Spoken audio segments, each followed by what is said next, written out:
Well, good morning. It is Friday, September the 6th, and we're going to go straight into the King James Bible, 1 Samuel chapter 13. And remember, we're talking about Saul. Saul reigned 1 year, and when he had reigned 2 years over Israel, Saul chose him 3,000 men of Israel, whereof 2,000 were with Saul in Michmash and in Mount Bethel, and 1,000 were with Jonathan in Gibeah of Benjamin. And the rest of the people he sent every man to his tent. And Jonathan smote the garrison of the Philistines that was in Geba. And Philistines heard of it, and Saul blew the trumpet throughout all the land, saying, Let the Hebrews hear. And all... That's Jack. He's upset for some reason. And Jonathan smote the garrison, and all Israel heard that Saul had smitten a garrison of the Philistines, and that Israel was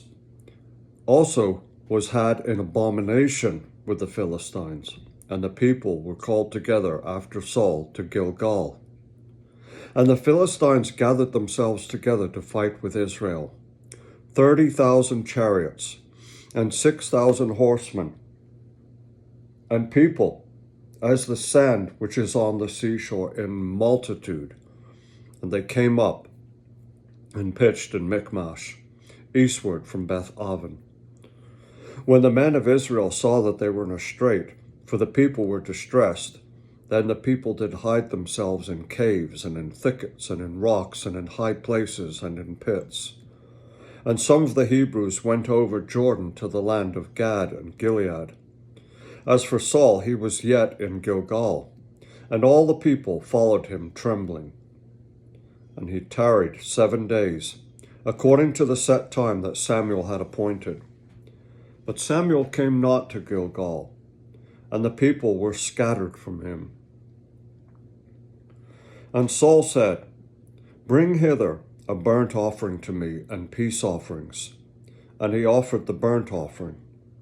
And it came to pass, that as soon as he had made an end of offering of the burnt offering, behold, Samuel came, and Saul went out to meet him, that he might salute him.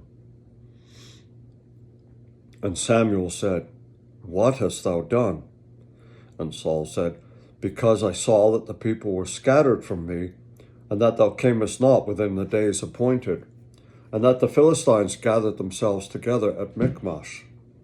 Therefore, said I, the Philistines will come down now upon me to Gilgal, and I will not have made supplication unto the Lord. I forced myself, therefore, and offered a burnt offering. And Samuel said to Saul, Thou hast done foolishly. Thou hast not kept the commandment of the Lord thy God, which he commanded thee. For now would the Lord have established thy kingdom upon Israel forever. But now thy kingdom shall not continue. The Lord hath sought him a man after his own heart, and the Lord hath commanded him to be captain over his people, because thou hast not kept that which the Lord commanded thee. And Samuel arose and gat him up from Gilgal unto Gibeah of Benjamin. And Saul numbered the people that were present with him, about 600 men. And Saul and Jonathan his son, and the people that were present with them, abode at Gibeah of Benjamin, but the Philistines encamped at Michmash.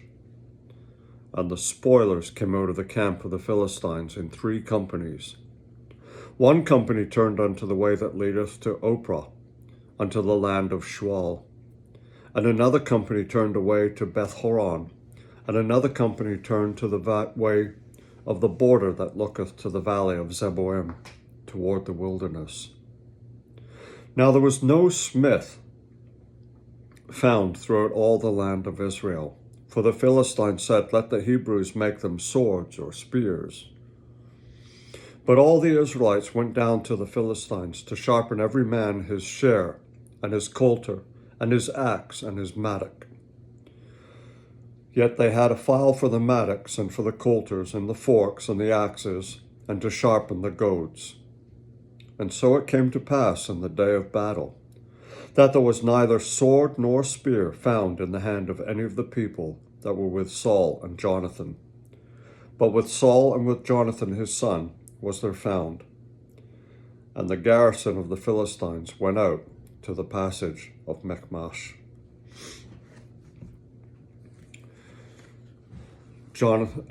Saul's first and big mistake was not to trust in God and to wait for him. You see, he had the word of God from Samuel, and he was told to wait. Well, how many times do we hear that we have to wait for God's timing and that we try to get ahead of God in many ways? It's important to realize that if you're going to walk the Christian walk, if you're going to be a Christian, that you need to put your faith 100% in God and wait for his answer, and then wait for his timing to make it happen. And you'll know, there will be undeniable events take place beyond your control that will indicate that the timing is right and that the answer has been given. But people often want to expedite that. I think we as Westerners, Americans, we just want to treat church and God like a drive-through and supersize it and double the order and have extra fudge on top. I mean, I'm making light of it, but it's serious. Waiting on God is a serious thing. It may take days, weeks, months, years even, to wait on God. But your waiting indicates your trust and your faith. And sometimes that's what God wants to see. He can see into your heart, and he wants to make sure that you're not just paying lip service to him, that you are giving your whole self to him and trusting him. Have a great day today. It's a little bit of a cloudy start, but I think it's going to brighten up. It's certainly a little chance of rain tomorrow. Next week, we're back in the 80s and sunshine again every day. So thank you, Lord. What a way to start September. Remember, God loves you. And just like your Father who loves you and promises things to you, sometimes you had to wait. I love you too. Speak to you tomorrow. Bye for now.